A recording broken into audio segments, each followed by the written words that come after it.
everyone, Conchita here. Welcome to my YouTube channel. Today is March 21. It is around 5:30 p.m. here in California. So good afternoon to all.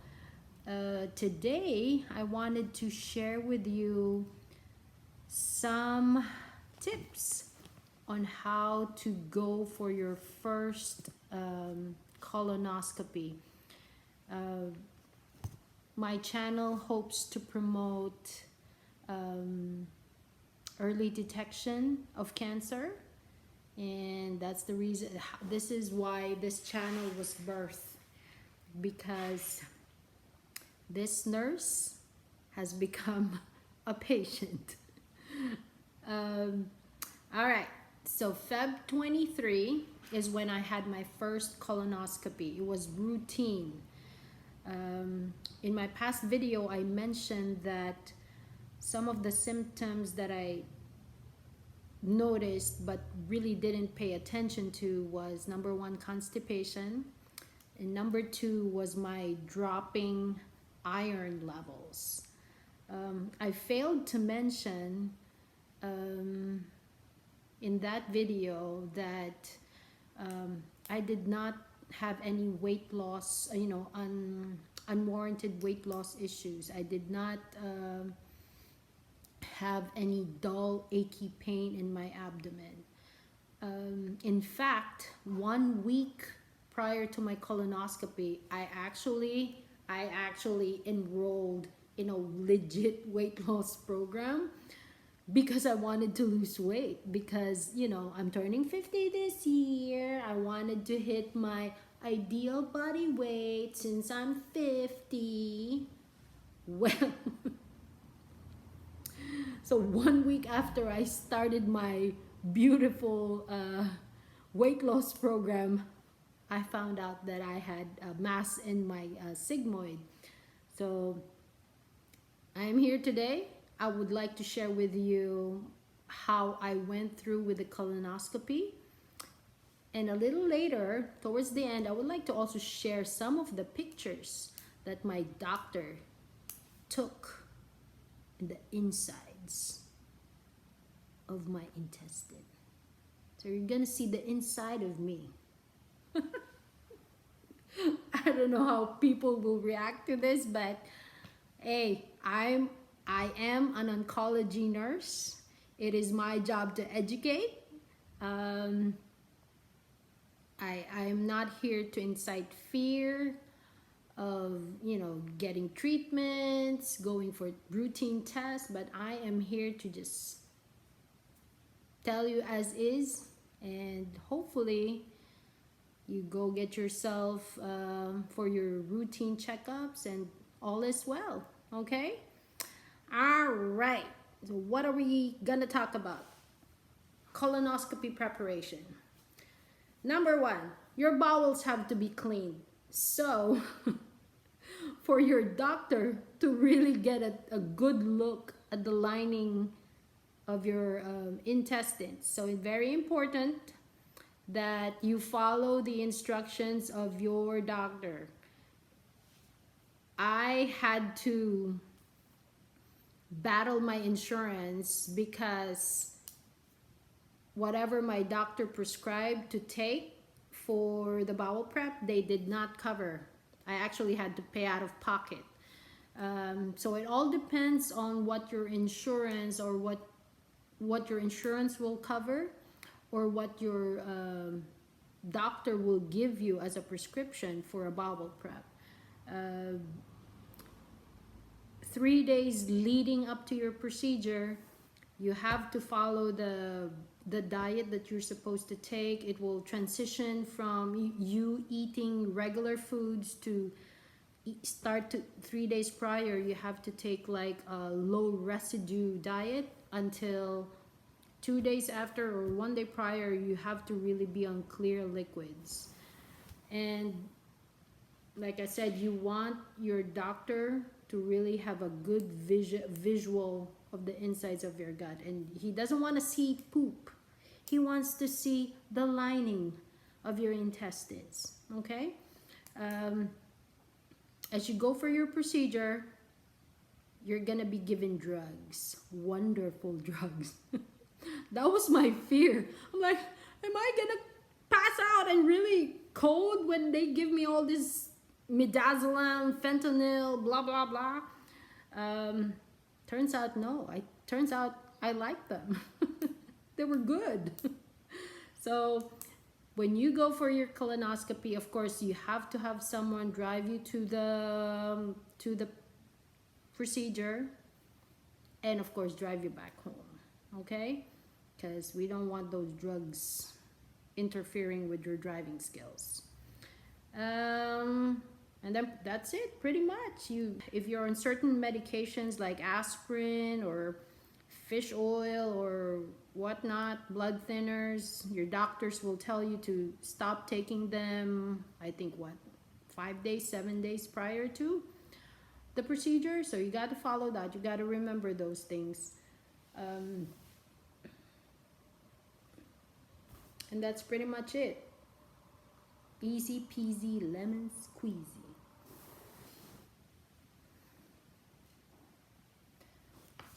So the doctor, my gastroenterologist, provided me with a copy of the colonoscopy report.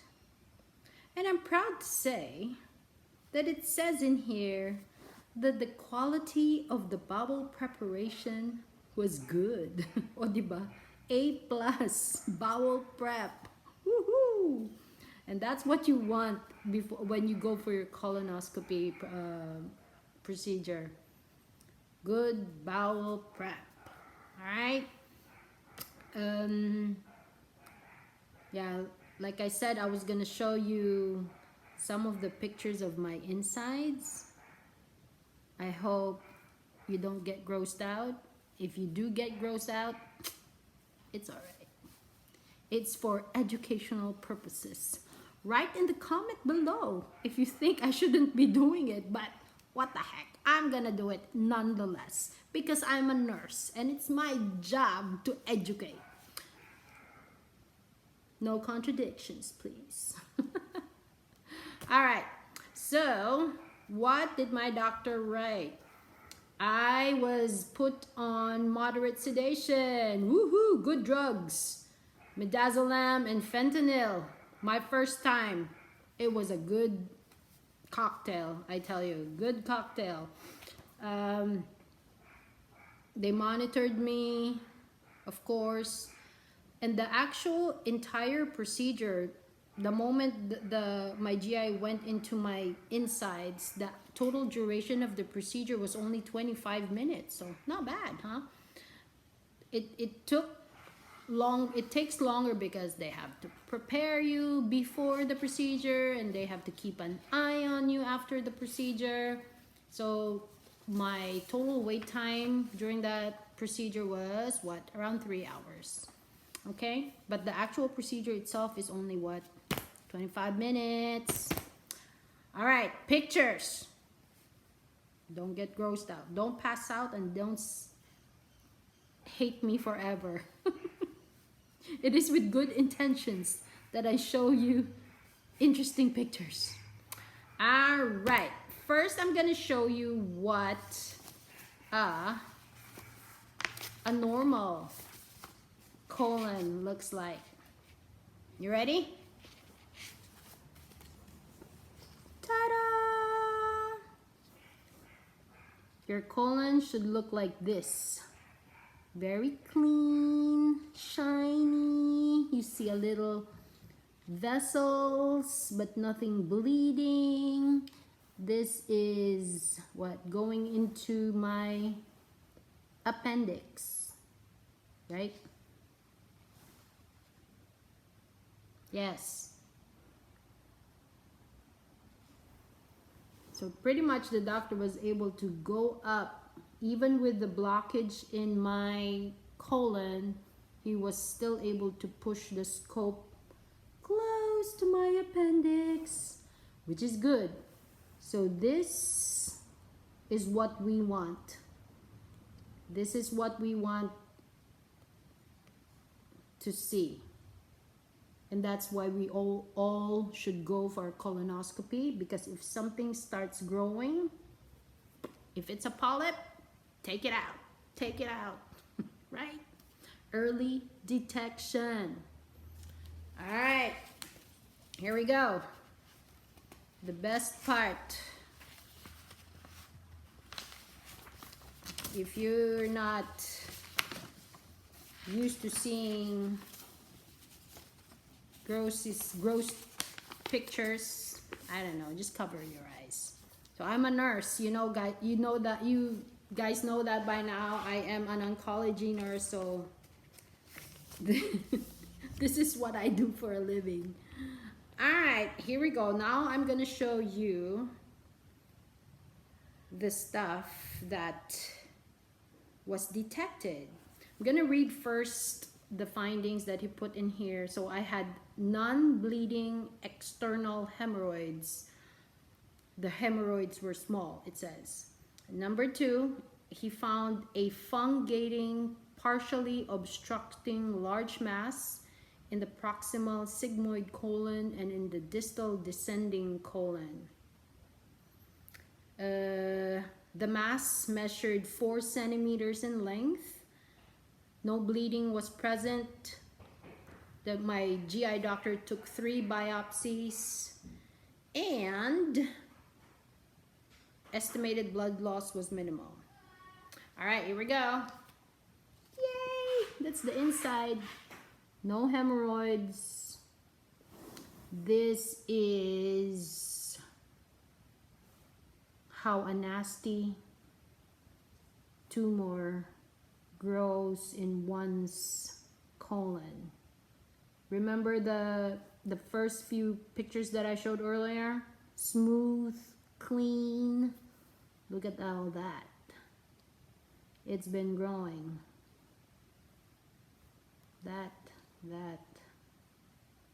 This is probably the instrument that my doc used to, you know, grab the tissue for biopsy.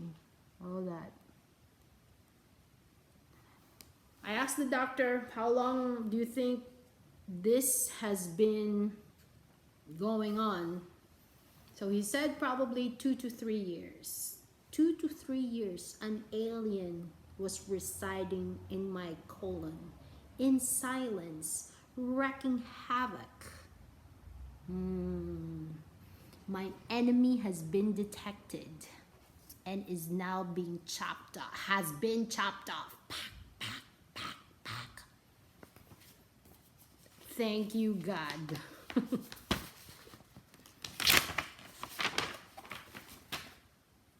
What do you think? What do you think?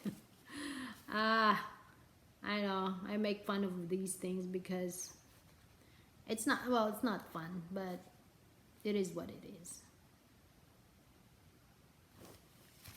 A little diagram of our intestines. This is our anus. Yeah. This one here, this is where a poopy comes out. This is where the sigmoid colon is. This is where they found my tumor. That part here. So the surgeon, when I had my March 8th surgery, they had to chop off somewhere here, and attach and connect. All right. This is where the appendix is. So the one that did the colonoscopy was able to go through this entire length and was able to visualize my appendix. There are cases where I've seen cancer of the appendix happen. Not good, of course. So yeah, that's pretty much how my insides look like. Sorry, I should have like a warning on my title. Do not watch when you are about to eat.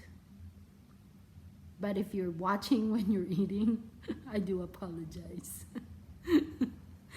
Okay, so that's content for this episode. Like I said, I am a nurse. I am now also a patient of. I am now a patient, and it is what it is. I am just thankful that even though I get the diagnosis of, cancer, the big C, they say, my faith tells me that I have a bigger C, a bigger Christ, a bigger Jesus Christ, that I just give it all up to him and say, thank you, God, that you caught this right on time. And I am grateful for just him holding my hand through this entire process, because he has kept me at peace. He has shown me favor, and he has given me actually joy that cannot be explained. That's why I'm doing this. All right? So thank you for listening. Thank you for looking at my pictures. Please like, subscribe, and share. Good night from this side of the globe.